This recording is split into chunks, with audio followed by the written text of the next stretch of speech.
At my retirement party, my daughter-in-law spiked my drink, and for a long moment, I didn't know whether to laugh, scream, or call the police. I did none of those things. Instead, I did what I'd always done when the stakes were highest. I watched, I measured, and I moved with the calm of someone who'd built and sold a business the hard way. We were in the ballroom of the old club downtown, the one with the marble floor that still remembers 100 last dances. Crystal flutes, linen napkins, the kind of playlist that lets people pretend they still have all their youth. I had wanted it small. My friends, an ex-colleague or two, my grandchildren running in a corner with the glow of sugar and smartphones. Michael and Jessica arrived late, as if the party could neuter the tension they'd been carrying around for months. Helen was with us. Jessica had been chatting with Helen all afternoon, leaning in, laughter that was just close enough to feel practiced. At 70, I can read performance like a book. The way she tilted her head, the way her eyebrows rehearsed concern. It was the small things that said the most. When I caught sight of the chipped crystal at the end of the table, one of those mismatched hand-me-downs that picks personality over perfection, I didn't think of its imperfection. I thought of its practicality. A chip makes an object memorable, and memorable items are easy to watch. She carried a tiny vial in the folds of her hand like a secret. I saw it because my eyes always note inventory, a habit from decades of quarterly reports and boardroom briefings. I watched her slip the vial's contents into Helen's glass with that delicate, decisive motion you see in chefs, jewelers, and people who poison with intention. Nobody notices the person who looks like a waiter. The champagne fizzed, the conversation kept spinning. Helen took a sip and put the glass down. She turned to Jessica to finish a sentence. Then, in a heartbeat, she keeled over. The room shrank. Conversations evaporated into the wet sound of a body hitting the rug and the collective gasp of a family that had assumed its worst fears were still fiction. Someone shouted for water. Someone else called 911. Jessica darted forward, palms up, face a tight portrait of alarm. Her voice was the practice thing again. "Helen, Helen, wake up! Oh my God!" She sounded like an actress on cue. I did not move to hug. You do not throw yourself at a crisis when you are trying to collect its fingerprints. I rinsed my hands of the theatrics like I had rinsed my hands of bad acquisitions. I had two immediate facts. Helen had collapsed after drinking from that specific glass, and Jessica had been the last person to handle that glass. The rest, at that point, was hypothesis, dangerous and delicious in equal measure, and I kept it that way because hypotheses make good detectives, accusations make bad dinners. Paramedics arrived. The metallic scrape of the stretcher on the floor, a new percussion line in a song gone sour. Helen's skin took on a waxy sheen. There was froth at the corner of her mouth. I am not gory, but I will tell you the truth. It is impossible to forget the small practicalities of a medical emergency when you have run a company that survived recessions. You think about logistics and sequence. You think in that first terrible minute about how quickly the narrative can be sabotaged if you say the wrong thing. Jessica followed the paramedics to the ambulance, voice pitched high in concern. Michael hovered near me, eyes rimmed, that familiar crease between his brows when the numbers were bad. "Mom," he said, low, an attempt to sound like a son, "you should come to the hospital with us." He had been saying similar things for weeks. "It might be better if" is a phrase I have heard from men who want to take control of assets and lives like they are spreadsheets. They mean well, sometimes. Sometimes they mean ledgers. I looked at him and felt the memory of his childhood come to me in dissonant flashes. A small boy learning multiplication on a sun-dimmed porch. The way he used to stack pennies with care. The man before me was elastic with excuses and tight with want. I went to the hospital because there was no staying. The parking lot lights pooled in the early evening like puddles of indifferent mercury. Jessica was there before me, breathless and comforting, in the precise way of a practiced mourner. She touched my elbow on the way to the triage room, her fingers cool and steady, and almost surgical calm. In emergencies, hospitals have a flattened time. Minutes stretch and then snap back into minutes. Faces appear at the edges like edits in a long documentary. The attending physician, mid-40s, efficient cardigan, the kind of stethoscope that knows how to listen to more than lungs, didn't waste words. He said, plain and even, "We did a tox screen. There are signs of plant alkaloids." Those words shifted the whole room. Plant alkaloids, a phrase that sounds like an academic footnote until you realize its implication. The doctor explained, with the constrained care of someone who deals with life and liability, that some plant-derived toxins could cause the symptoms Helen had displayed. He said they were treating her supportively and monitoring. He told us they would call when they had more. Jessica's hand went to her mouth. Michael's jaw set. I felt, again, that strange animal instinct that separates terrified people into two camps. Those who mobilize and those who mask. I chose mobilize. Not because I loved the drama my life had become, I did not. But because I knew what a single misstep meant. If you point fingers too early, you look conspiratorial. If you say nothing, you look naive. I did neither. In the sterile fluorescent light of the hospital, I asked one question I had not expected to need yet. Was Helen's drink tested? The doctor hesitated. We took blood and the sample we could get from the glass. The preliminary read suggests plant alkaloids, but definitive confirmation takes time and a lab. We'll keep you posted. That was enough to light the fuse in me. There is a comfort in waiting for data. It keeps rage ordered, keeps the story from turning into the kind of melodrama that can destroy credibility. I filed the detail in the same mental ledger I had used to track acquisitions and profit margins for decades. Plant alkaloids. Last person to touch the glass, Jessica. Motive, unknown. Opportunity, obvious. I did not accuse Jessica in the emergency room. I watched her closely, the way an investor watches a founder whose pitch is beautiful but whose numbers are thin. She kept up her performance of distress like a polished speaker at a conference. She was the picture of sorrow, damp eyes, a hand on Michael's shoulder, soft murmurings to Helen even as the technicians labored. She did not immediately ask me who would take care of Helen's affairs if, and there was that look again, the quick, subtle calculation that people in debt and desire make when the future is suddenly malleable.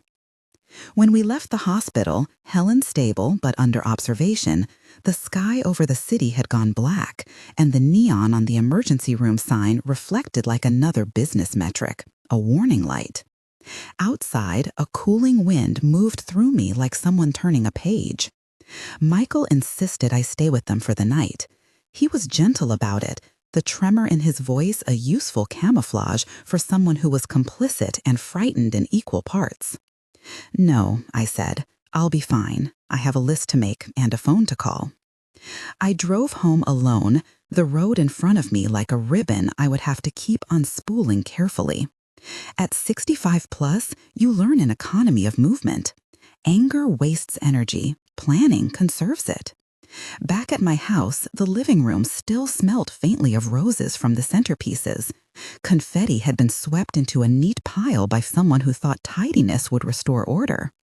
I made tea, because habit soothes, and sat down at my kitchen table where, for reasons I can't entirely explain, I keep certain things in order.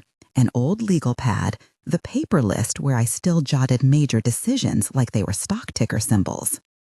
I began to write because writing is how I think. I wrote in a clean hand, Helen, collapse after sip. Jessica, last to handle glass. Paramedics, yes. Hospital, plant alkaloids preliminary. Beneath that, I started an inventory. Assets, recent gifts, strange payments. I closed my eyes and tried to remember every odd deposit, every check I've written lately that didn't feel like mine. I remembered, not as a flash of guilt, but as a ledger entry, the last few months of small, steady drains. Unexpected calls from Michael about investments and loans, a pair of sizable gifts I thought were help during the pandemic. There's a strange modesty in the way people take from a parent who has provided everything. They couch theft in chatty pleas, in requests for help with rent, cover a surprise expense just for a month. I had given because I am not without generosity. What I had not given was consent to be replaced. I made a second list, things to do. At the top, I wrote, consult attorney. Second, secure house, cameras. Third, inventory all accounts. Fourth, leave Helen in hospital care until further notice.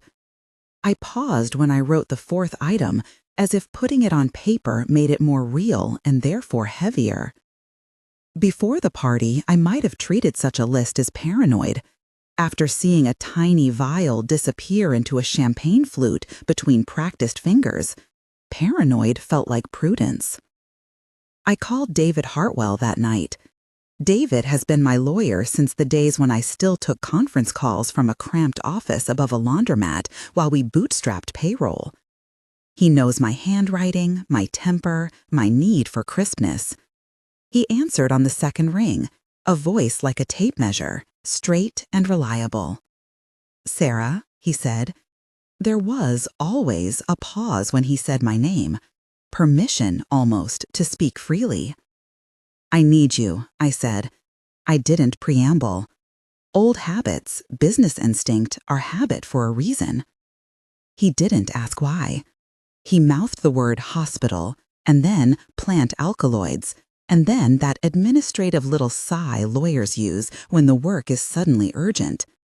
He told me what I already suspected, that a guardianship or power of attorney could be floated if someone moved quickly and used charm, and that doctors and social workers could be pressured to sign off on evaluations that might, in the wrong hands, tilt a person's capacity assessment. He said the word financial exploitation with that particular edge of professional anger lawyers use when they smell malfeasance. "Don't say anything to Michael or Jessica beyond what you need," he advised. If someone is already considering a push for guardianship, you don't want to give them the script. "How do you know?" I asked. "Because it's what people do," he replied. It was not a conspiracy theory. It was a pattern. He reminded me that the law favors proof over suspicion. We needed both. Not accusations, but documentation.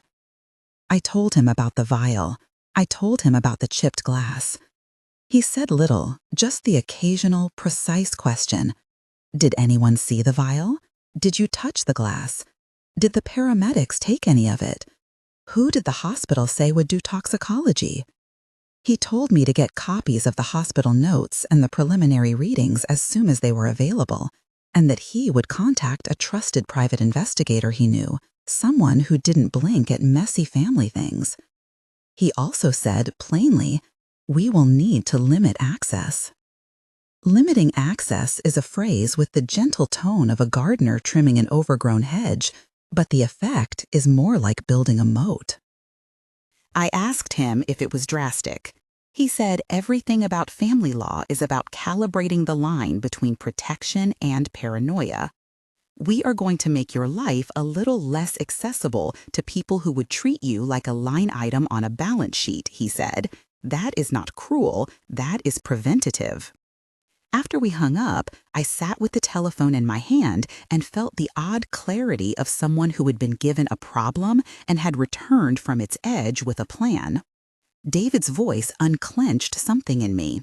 I started calling numbers on my list. I told myself as I called and left messages and arranged appointments that I was not distrustful of my family and principle. I was protective of what I had earned and of my right to a life lived on my terms. There is a particular coldness that settles in you when you begin planning in a way that suggests you expect the worst. It is not regret, it is adult arithmetic. It says, expect complication, prepare for it, then refuse to be upended by it. That night, I installed a couple of simple cameras outside the house, not to spy, but to secure the perimeter. It's easier to prove presence with footage than it is to prove honesty with words. The cameras did not feel like an escalation, they felt like a line in the sand. Michael called twice after midnight. Each time he left the same message. Come over, Helen is stable, we can talk in the morning, be with us.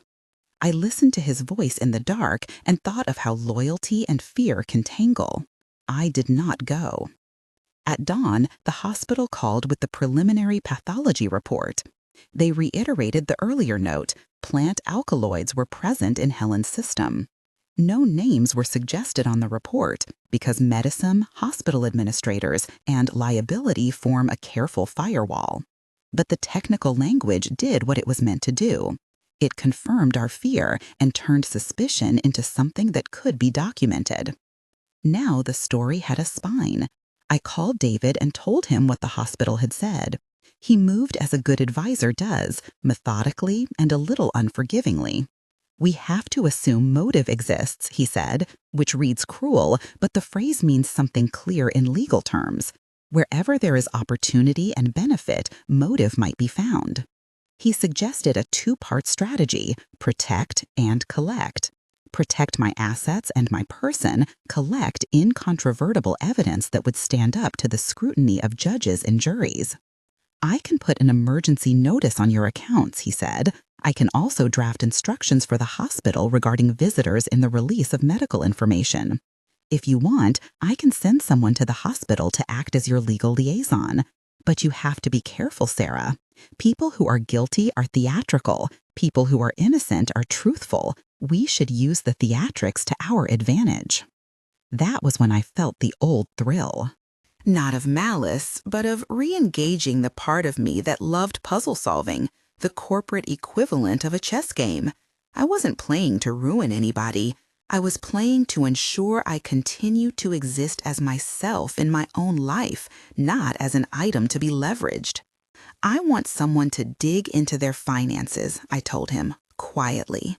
He agreed to contact a private investigator he trusted. He asked for permission to access certain accounts on a temporary basis if necessary, which made me flinch at first, but then I realized what he was asking for was the ability to chase paper trails that I, in my late 70s, could not always chase with the speed required. I gave him the authority, limited and revocable, that a client gives when trust is high and stakes are higher. While I waited for David to make his calls, the house felt peculiarly large. I walked through rooms that had, until the week before, been filled with the comfortable clutter of a life well lived, framed photographs of trips, awards on mantelpieces, a stack of cookbooks with notes in the margins. Each object seemed to be asking a question about permanence and legacy. You live long enough and you collect both things and people who think your things should be theirs. I made a note to move some key documents to a safe deposit box in town the following morning. A few hours later, David called back. He had left a message for the PI and expected to have something preliminary by the end of the week. He also told me, quietly, that given the preliminary toxicology and the fact that Jessica had been alone with Helen's glass, law enforcement could be engaged if the evidence warranted it. But, he added, we do this by the book. We do not set traps that could be called entrapment, and we don't leak speculation. I liked that he used the phrase, by the book.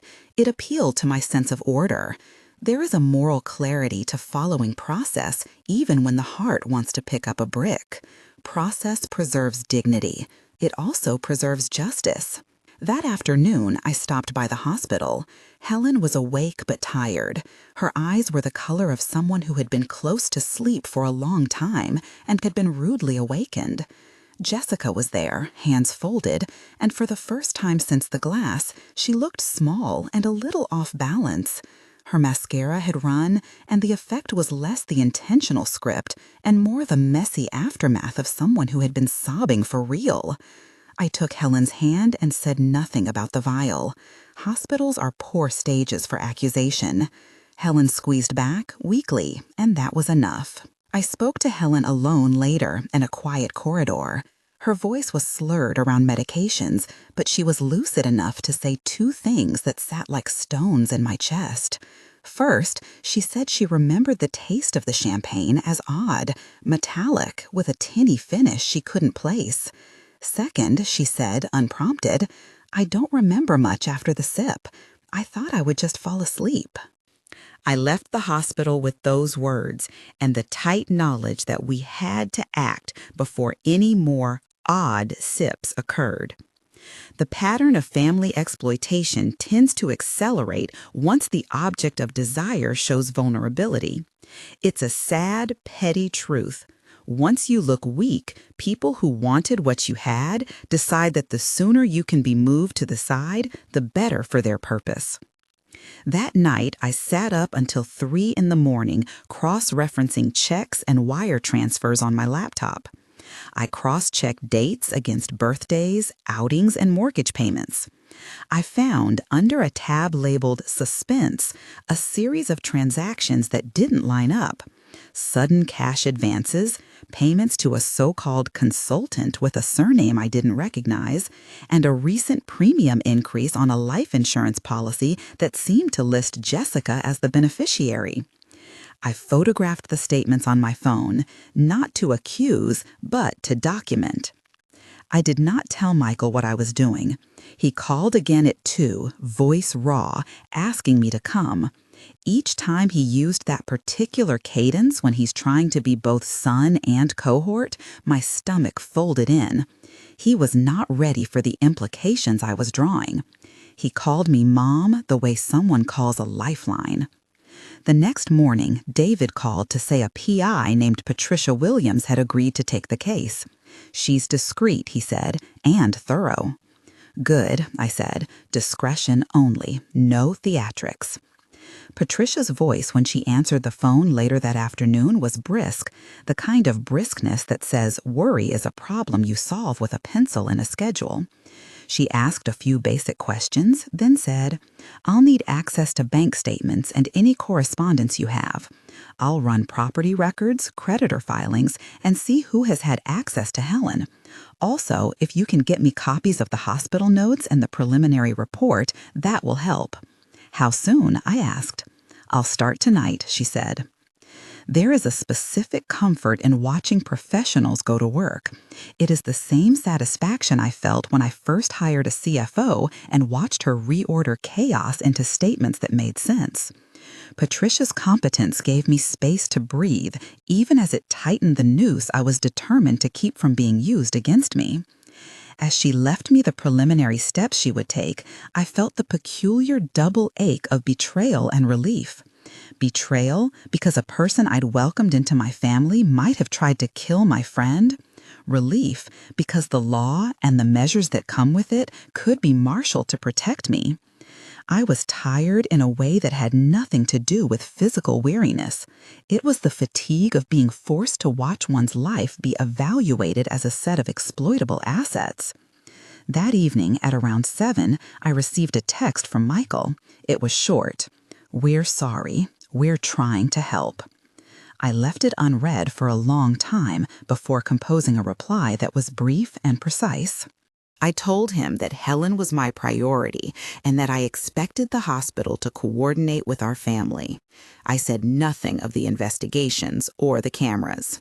There was a particular hunger I had to keep alive, the hunger for facts, not stories. On the 4th day after the party, the hospital called to say Helen was being discharged to the care of a rehabilitation facility near her son's home, a move Michael had apparently arranged. I asked about the facility. The hospital liaison gave me a name and a tentative date. My heart sank. The thought of Helen being moved into a place where her access to friends, visitors, and me could be limited felt like a strategic loss. I contacted David. He said, in the way that gentlemen of his profession do, that the most common play in financial exploitation cases is to move the person into a setting where influence is easier. We need to make sure that if they try to move her, the hospital follows proper procedure, he said. We will have someone there when she is discharged. No one moves Helen without documenting consent. I told him to send someone and to prepare a statement to give to the hospital. He arranged for a legal liaison to be present on discharge day and suggested that I accompany Helen to the rehab, not as an opponent, but as a guardian of record. Your presence will matter, he said. It will change the tenor of their decisions. The day Helen was discharged, I went. I sat with her in the hospital lobby as volunteers wheeled people by, and two societies of grief and endurance brushed shoulders. Jessica arrived from work looking, this time, not only flustered, but composed in a way that was wary. I watched her approach with something like clinical curiosity. She said to me, low enough that a camera might not pick up the inflection, "We just want what's best for Helen." "Yes," I said, "of course." Her words were ordinary, but if you study human speech long enough, you learn that ordinary words often hide extraordinary motives. At the curb, as a cab arrived for the rehab transfer, a white envelope fluttered from between Jessica's fingers as she opened the door. It fell onto the pavement, and some instinct, the practical instinct of someone who never tosses an envelope without checking for content, compelled me to pick it up. It was addressed to Helen in careful handwriting. The inside held a typed itinerary for the rehab stay with signatures and a consent form that looked like it had been filled out quickly. It was practical, useful, and, as my mind supplied the next step, alarming in its implications. A clean path toward having Helen sign away autonomy while under someone else's observation. I handed the envelope back to Jessica. She smiled at me, an expression that said, "You're being dramatic and you're being protective at once." "We just want her to be cared for," she said. "She needs rest." When Helen was strapped into the ambulance and the doors closed, I watched them drive away, and I felt, in a raw way that people of my age are often spared, the loneliness of being watched by the world as you keep your life. I vowed before the taillights had vanished to make sure that watching my life would be my business alone. That night, I sat down and opened the safe deposit box I had used for years, where, alongside travel documents and old stock certificates, I kept copies of my will, my trust documents, and a file of things I had thought unnecessary to look at. I shuffled through pages and thought about legacy, not the kind polished for ceremonies, but the kind that determines whether you get to keep your keys and your dignity. I spent the rest of that week gathering paper evidence, talking in clipped, efficient intervals with David and Patricia, and watching my son from a distance. I did not tell him where I had placed certain documents. I didn't dare. Instead, I did what people like me do. I turned my fear into a plan, and my plan into action. On a Thursday around noon, Patricia called me with the kind of voice that makes you sit up. "We've found a few things," she said. "Preliminary only, but there are indications of substantial debt and a recent life insurance increase naming Jessica as beneficiary. There are also payments to someone who lists themselves as a clinician, but the pattern looks odd. I need time to dig deeper." The words landed like cold rain. I could feel the timeline compressing. If what Patricia had found held, we were at the beginning of a legal and moral reckoning that would cross family lines and courtroom thresholds. It would demand choices I had not wanted to make, and perhaps never thought I'd have to. Bring my child and his wife into a courtroom, watch them defend choices that may have led to an attempt on an elderly woman's life, and explain to grandchildren why the family had split its seams in the public eye. Patricia asked me to compile anything that looked like gifts or loans. David told me to get my will and trust ready for an update and to list any recent directives.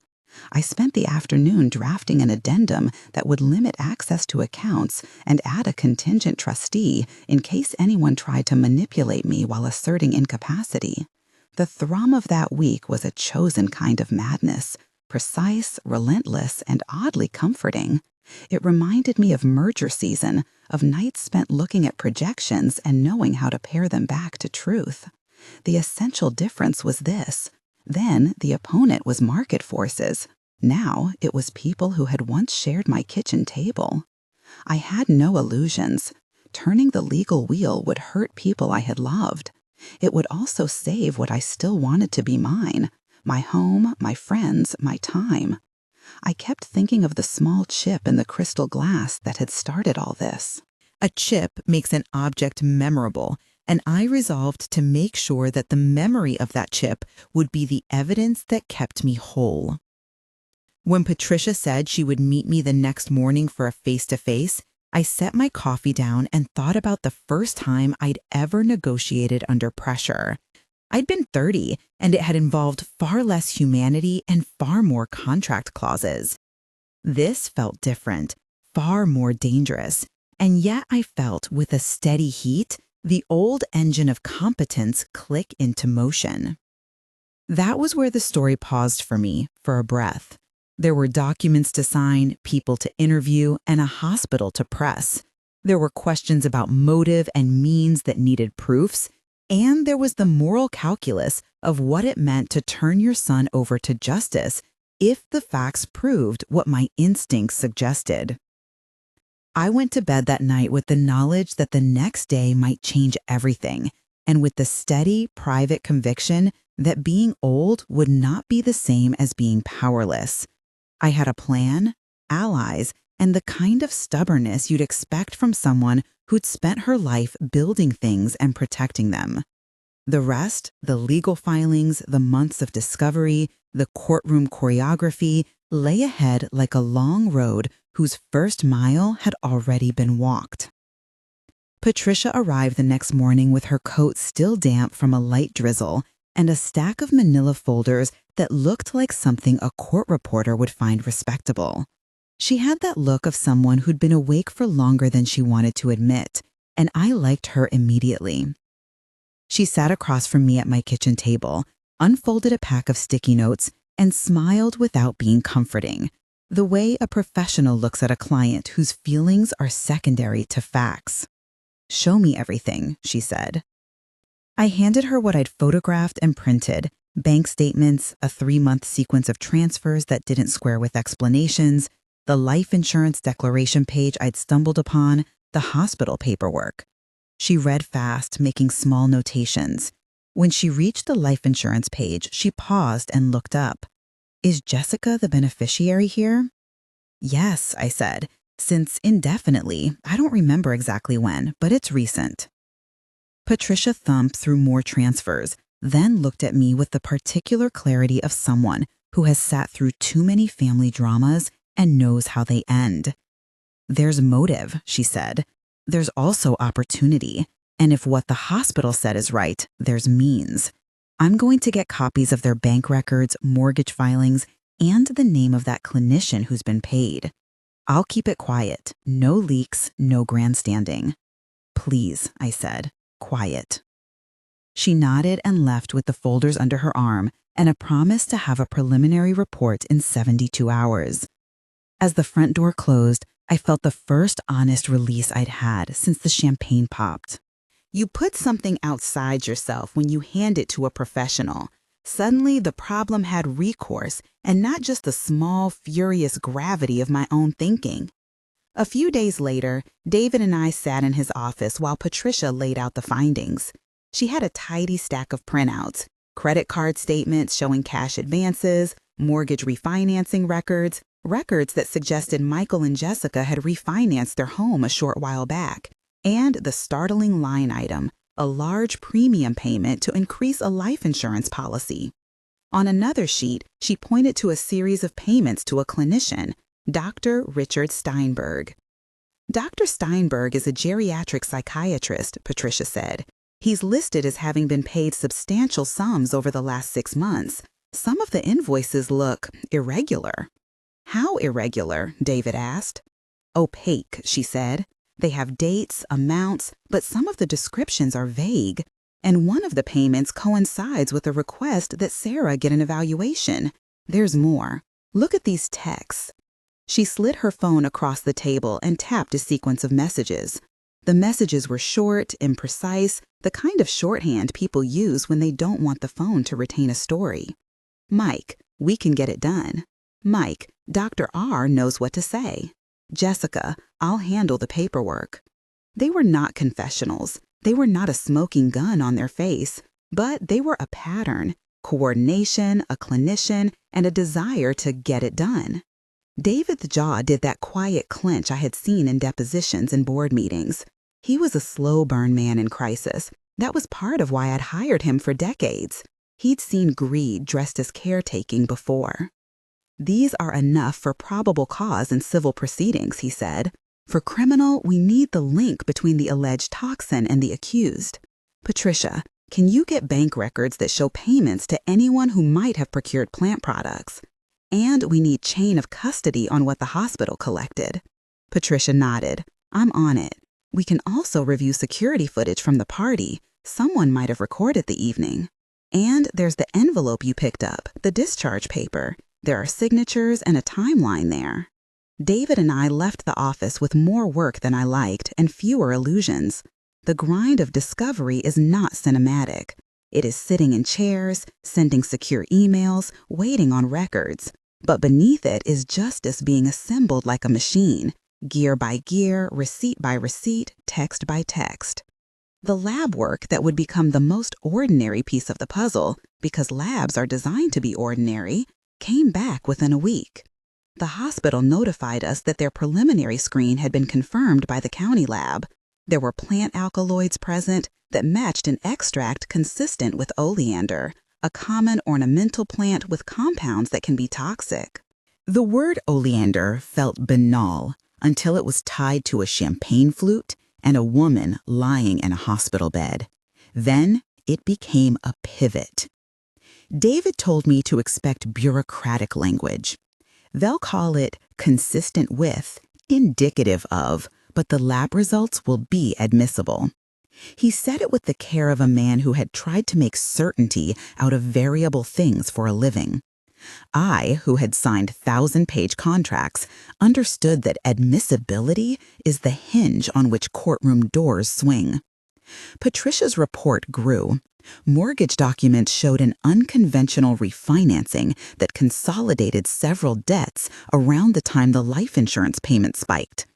There were credit card advances with cash withdrawals and, curiously, a payment to a vendor with a name that matched a business registered to Dr. Steinberg. She traced a wire that moved from a shell account to his practice account. The payment descriptions were ambiguous enough to be credible as legitimate professional fees, and yet the timing suggested coordination around the period when discussions about evaluating capacity allegedly took place. We obtained security footage of the ballroom that night. The angle wasn't perfect, but it captured a silhouette approaching the table, a tiny glint that could have been a vial. It didn't show the exact moment the liquid left the vial. The camera's frame missed that literal fraction of time. But it showed Jessica moving deliberately toward Helen's chair with a small, contained motion. It was circumstantial, but in the context of medical confirmation, financial motive, and the texts, the footage tightened the case like a belt. There was a moral ache that grew alongside the paperwork. It was one thing to see a spreadsheet where the numbers go wrong. It is another to see the person who once made you dinner send "I love you" messages to grandchildren while arranging payments to a clinician who might say you were not competent. I thought of the boy who stacked pennies on my porch and felt a grief that was not fully recognizable as anger. Yet, I will be honest, the strategist in me could not help savoring the elegance of converging evidence. Because we were dealing with family, David insisted on rigor. No leaks, no premature arrests, no theatrics that could allow a defense to claim entrapment or poor chain of custody. He drafted a plan that had 2 tracks: civil safeguards to immediately limit access to my accounts and person, and a coordinated criminal presentation to law enforcement once evidence was assembled. One of the most delicate steps was the trust restructuring. David proposed an amendment to my trust that would tighten who could be trustee, create a successor trustee unrelated to my immediate family, and set certain distribution triggers. There were also instructions to create a spendthrift provision to protect my assets from creditors and bad faith claims. It all sounded arcane until I realized what it would do: create layers between my property and anyone who would try to seize it through incompetence claims or undue influence. I signed the amendment in David's office in a clean, steady hand. He notarized, and we placed copies in the safe deposit box with a list of trusted advisors and instructions that would take effect if anyone tried to assert guardianship. It felt, in a quiet way, like reclaiming territory. The night before I intended to set our little trap, I sat in my kitchen and did what I always did. I made a list. The trap wasn't a trap in the melodramatic sense. It was a scheduled meeting, a signing meant to appear as a final consent, a chance for Michael and Jessica to see their documents and watch the executor hand over keys. In reality, David had arranged for a retired notary to witness a set of forms that were decoys. The real legal paperwork had already been filed and notarized. The decoy made them feel in control. The real filings removed that control quietly. It was perhaps the most humane way I knew to take away the access they should not have had. I also arranged for Detective Lisa Morrison to be available. I had met Detective Morrison briefly when she came to the hospital to take a statement in the early days. She was practical, precise, and unsentimental. She told me then, "Follow the evidence, we'll do the rest." She had that same look when we agreed to have her available on call. On the morning of the meeting, I felt strange relief and the kind of nausea one feels before a major board vote. The trust was in order, the police were prepared to move if the lab results and financial trail were sufficient, and Patricia would be there to hand over the financial charting in a moment. I drove to the restaurant where we'd arranged to meet, a place with a private dining room, linen napkins, and a window that looked onto a maple that was just beginning to turn gold. The setting was almost polite, which I appreciated. Polite is a costume in which a lot of sharp things can be hidden. Michael arrived first, looking like a man who had rehearsed remorse. He kissed my cheek. "Mom," he said, "we're here to discuss the future," Jessica supplied, bright and efficient. She had that look of someone who'd taken an acting class where all pieces must be perfectly timed. Their hands brushed as if by habit, as if the contact was a currency between them. David sat beside me with a folder of documents. Patricia was just inside with another folder.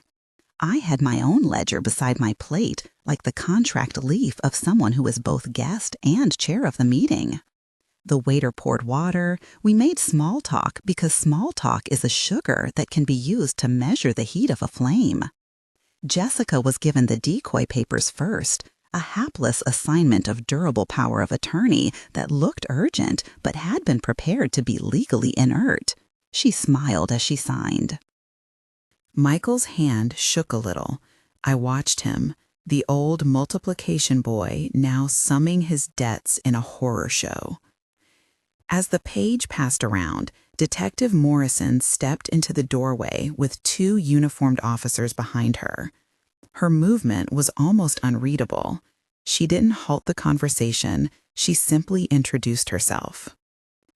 "Miss Henderson," she said, formal and even, "we have lab confirmation and probable cause to speak with you." All the air left the room. Jessica's smile froze into a mask. She had been sold the script and believed, evidently, that she could act it. People who commit fraud often assume that if they explain well enough, they'll be believed. It's a strange hubris. Patricia stood and, with a certain gentle firmness, laid a series of printouts on the table: the bank transfers, the refinancing documents, the insurance declaration, the Dr. Steinberg invoices, and the phone records. She placed my hospital lab report in the center, the one that read plainly enough: presence of plant alkaloid compounds consistent with oleander. The words were clinical and damning in equal measure. Detective Morrison leaned in and, for the first time that day, asked Jessica to explain what had happened at the party. Jessica's voice at first came out as a practiced pitch of concern. I was trying to help, but then the texts were read aloud, the bank wires were displayed. The room had the terrible clarity of an audit panel. Michael's face crumpled in a way that made me think of that boy whose face had been smooth with possibility. He looked younger than his years in that moment, aware suddenly of the calculus he had helped write. He tried to speak, but the officers gently put a hand to their notebooks and said nothing. Jessica's composure finally broke.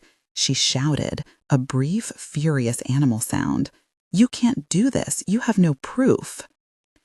"We have more than proof," Detective Morrison said.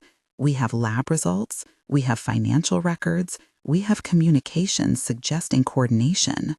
Miss Henderson, you are under arrest on suspicion of attempted murder." The handcuffs were not theatrical. They were mechanical and surprisingly small against her wrists. I watched her as she was led away, and I felt a complex thing, a grief like the soft ache in an old bruise. I was not giddy. I was practical. Justice is not a party. It is a process. The cameras clicked. The private room went quiet. Michael was not arrested that day. He was held to speak with investigators and later charged with conspiracy to commit financial exploitation and obstruction, and to find out how prosecutors phrased it precisely. But as the transcript and later filings would show, he was convicted of conspiracy and later sentenced to 3 years. For the moment, he sat at the table with his head in his hands and wept in a way that wasn't performative anymore. The sweetness of our shared past and the sourness of his present collided into a series of small, racked sobs. There are moments that feel like a hinge in life. For me, that moment was not joyful. It was a recitation. Someone had tried to end a friend's life, and it so happened to be my friend and not me. I would be lying if I said nothing. There was a small, private sorrow for the son I'd loved. But there was also relief, focused and pragmatic. The people who wanted to make my life a line item could no longer move as stealthily. The subsequent weeks were a blur of depositions, interviews, and the slow, patient arithmetic of prosecutorial work. Prosecutors are not actors. They do work in exhibits, in witness statements, in numbers. We provided what we had: the lab tests, the security footage, the financial trail, and the text communications. We also provided the hospital notes and the testimony of the attending physician who had first said the phrase that had started it all: plant alkaloids. Dr. Steinberg's involvement became a critical thread. The payments to him were legitimate on their face. He was a practicing physician, and he had records of visits. But Patricia and I had uncovered emails where he had been paid to provide an assessment that could be used to question competency. He had been paid at times that coincided with meetings about moving Helen into a rehabilitation facility and with requests for quick competency evaluations. The ethical boundaries blurred into murky transactions. The man who had been paid to evaluate capacity had become, according to our evidence, part of the apparatus that would make it easier to seize control if the chance arose. It is one thing to discover malpractice. It is another to show that a care evaluation was used as a lever to obtain access to assets. David handled the civil side with brutal clarity. He filed motions to enjoin any guardianship proceedings and to require any evaluations to be court-ordered and independent. He made sure the hospital had constraint orders that prevented anyone from moving Helen or me without documented consent and notice. In court language, he created procedural friction. Every step would require oversight. Friction slows opportunists down and sometimes slows them into errors that prosecutors can use. The trial of Jessica, undefined exact court dates, was the kind of public thing one hopes to avoid. The press came in slivers. I did not court it. I went in when I had to. The prosecution's case rested on three things: the toxicology, which linked oleander compounds to the champagne; the financial motive, which included the life insurance naming Jessica as beneficiary; and the communications, which showed coordination and payments to Dr. Steinberg at critical intervals.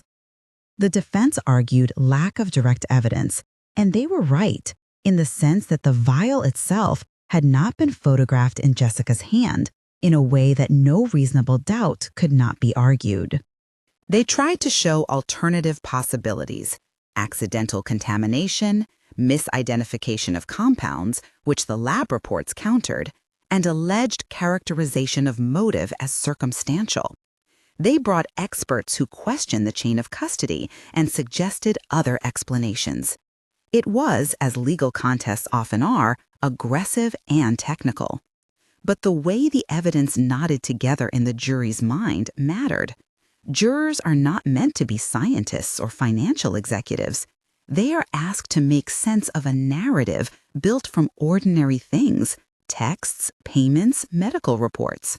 The narrative we presented was not theatrical, but it was coherent. That coherence, and Jessica's involvement in paperwork that would have given her access to Helen and, eventually, control over assets, created in the jurors a sense that the action had been planned and that the plan had a beneficiary. When the jury returned its verdict, the courtroom seemed briefly to tilt. Jessica was convicted of attempted murder, and sentencing, per the transcript, later resulted in a 15-year term. Michael was convicted of conspiracy to commit financial exploitation and obstruction and received a 3-year sentence. Those were the outcomes recorded. I remember sitting in court the moment the verdict was read and feeling both a practical closure and a private cleaving. People I loved were now behind labels, convicted. The labels are not the whole of a human life, but they are a consequence the law imposes. After the verdict, there was a slow unwinding. Helen recovered enough to move into a small assisted living situation closer to her other friends, but not near Michael and Jessica. She and I became unlikely allies in a way that was more quietly comforting than either of us expected.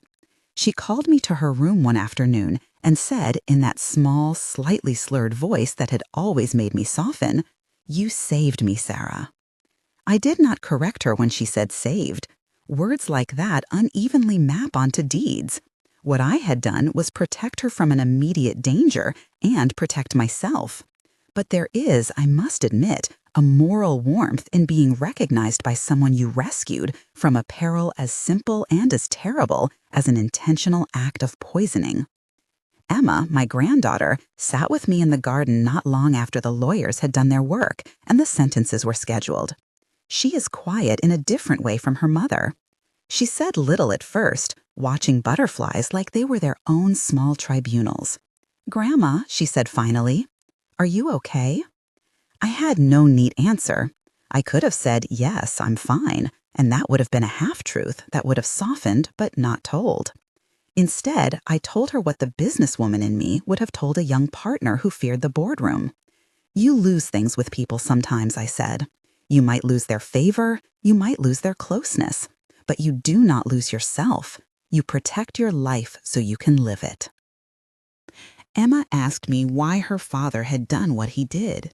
I did not have a theology for that. Human beings are complicated mixtures of need, fear, and choice. I told her about numbers, not bank balances, but making calculations in the small moral ledger of everyday life. When people get desperate, they can make ugly choices, I said. It doesn't justify them, but it helps us understand, and understand we must, to prevent it from happening again. In the months that followed, David finalized additional protections. We appointed a successor trustee who was not an immediate family member, a retired judge I respected, and a financial institution's trust officer to create redundancy. We updated beneficiary clauses and inserted an exhibit that required third-party oversight for any significant medical or residential move. The trust was designed not to be punitive, but to be defensive. It was legal armor. There were other small vindications that had less to do with punishment and more to do with repair. Dr. Steinberg's professional conduct was investigated by his licensing board, undefined precise outcome, and he faced scrutiny about the timing and nature of his evaluations. The hospital tightened its discharge and evaluation policies for at-risk patients where there was family conflict. These were small systemic changes, but they mattered to me. They meant that the particular fissure in our lives had exposed a broader crack in protocols, and the institutions moved to fill it. That doesn't change the harm, but it does make the path forward less treacherous for others. Michael called me from time to time from a visiting room and said things that would have broken the heart of my younger self. He asked for forgiveness in fits and starts, sometimes with sincerity, sometimes with the practiced cadence of someone trying to minimize culpability. I listened. Forgiveness is not an event. It is a choice you return to or don't. I chose a complicated mercy that kept loving and set boundaries. Visits supervised, no access to accounts, and a strict path for any future reconciliation. The law had done its part. My choices would do the rest. There were moments of social dissonance. People who had known us for years had to reorient their stories about who we were. Some stayed, some drifted, some judged quietly at a distance. That is the part of public pain that in small ways wound, the slow attrition of acquaintances. But there were also arrivals, new friendships, neighbors who brought casseroles that were not performative, and the steady kindness of those who had no axe to grind. The sentencing and the legal endgame did not close my inner ledger. There were small, everyday things to work out: creditors, contested claims, and the bureaucratic tangle of executing the trust. David handled them with the same measured grace he used in the early days of our relationship. He was, in many ways, a friend who had been paid for work and had become family in the sense that people who endure together become family. One of the most tender surprises in the aftermath was the relationship with Helen. We found ourselves taking afternoon walks when weather allowed, smelling the same rosebush that flanked my back porch. We sat with tea and said the things other people think are too small for recording: the weather, the memory of an old play, the brand of soap we preferred. There were no grand proclamations. There were small restorations of human connection. Sometimes forgiveness is not a sudden declaration. It's the decision to keep someone in your life in a new way. For my part, I relearned the quiet joy of routine that belongs to being unbothered by the designs of other people. I spent mornings in the garden pruning the hydrangeas, reduced now to plans that fit my liking instead of someone else's ledger. My days filled with friends who were not interrogated about their motives, phone calls that were plain and human, and a reinvestment in myself that felt like a reclamation. There was a peculiar wry pleasure in the small details of legal closure. The insurance company, after legal review, reevaluated the policy when presented with the evidence and the conviction. Creditors who thought they might reach into the estate to settle debts found laws that protected designated assets. There were settlements and agreements that, while not perfect, reinforced the sense that the future I was entitled to keep would remain mine. I did not celebrate the sentences. I could not. There is a cruelty in seeing a child transformed into a convicted person. But I also felt keen relief that the machinery of justice had groaned into motion and had, in this case, reached a result that reduced the immediate risk to me and to others. It was a bittersweet balance of accountability and grief. In the quiet months after, I wrote letters, not speeches, to the people I could not fully reconcile with and to those I wanted to thank. I wrote to Patricia and David to say what lawyers and investigators rarely hear in paid hours: thank you for tending to my life like it was a garden that needed pruning. I wrote to Helen with a card that had no legal language, just a recollection of an afternoon when we had laughed watching the television, and our laughter felt almost indecent after everything else. She wrote back on notepaper with a stick of lipstick that said, in looping script, "Still here." I began to go out again in a different way, not because I needed to prove anything to strangers, but because I had earned the right to live the life I'd fought to protect. I took a small group of friends to the theater and laughed without looking at my watch. I planned a small trip to a coastal town where the air tasted of shell and salt. Those things do not erase events. They are the stitches that keep you sewn to a life worth inhabiting.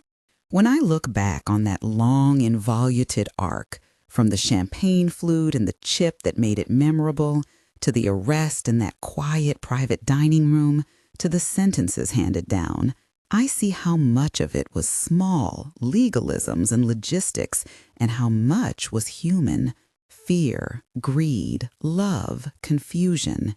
I don't pretend a single moral summary captures it, but I do know this: being old is not synonymous with being helpless. It is synonymous sometimes with being wise enough to gather allies and tenacious enough to use them. I have conversations now with neighbors about estate planning in the way one might recommend a good plumber: matter-of-fact, specific, necessary. People ask me what to do if they notice something odd. I say the same things David said: document, consult, and secure. But I add what perhaps only a person who has slept badly in the thin hours knows: trust your instincts, but bind them to evidence. Rage without documentation is a brittle thing. As an afterword to the young women and men who will one day inherit this planet, I tell them this: build your life in such a way that no one can take it from you with a whisper. Build papers, build relationships, and build a network of professionals who will act for the right reasons when the moment demands it. I also tell them to be kinder in youth, because I don't think anyone wants their children to learn the armature of law as the grammar of family. The garden, where I write sometimes, is a small private courthouse of its own. It holds the evidence of seasons: leaves that fall, bulbs that push through, blooms that fail and then return. I sit on the old bench and feel the sun in the way a person feels truth, as something warm that does not require constant defense. People ask if I'm bitter. I'm not. I'm precise in what I ask of life now: a day of honest weather, a friend who calls, a granddaughter who visits. Those are large comforts when you've had to rebuild trust. I close this by saying what I have said in shorter forms to friends and neighbors: do not mistake age for weakness. Be deliberate. Keep records. Make your intentions legally clear. And for God's sake, never let someone make decisions for you without your say-so. If this story spoke to you and you want to hear more of experiences that mix law, family, and the stubbornness of older adults who refuse to be erased, subscribe. I tell that to people who come to my front steps asking for advice, and it seems right to tell you too. And if you have a story of betrayal or of a quiet legal victory you'd like to share, leave it in the comments below. We learn by the edges of each other's experience, and sometimes the best guidance is a neighbor's hard-won knowledge. I spend many afternoons now with a cup of tea in hand, watching the light move across the hydrangeas. When my granddaughter Emma comes by, she helps me prune. We talk about nothing important and everything that is. The legal papers are in order, the trust intact, the insurance clauses reviewed. I have friends who look after one another. Helen sends me a postcard monthly with a pressed flower. Life, as it turns out, continues in small, stubborn increments. When I think of the party, the champagne, the chip in the glass, the small vial that changed a room, I do not think of the maliciousness alone. I think of all the little measures that can prevent it: cameras, lawyers, friends who answer when you call them, and the unglamorous patience to gather evidence. I think of the power of ordinary institutions when they are compelled to do their work honestly. There is no neat moral to fit on a mantle. There is only the daily work of living honestly and protecting the life you want to live. I intend to spend mine reading more and worrying less. And if that sounds like the tiny victory it is, then I will accept it gratefully.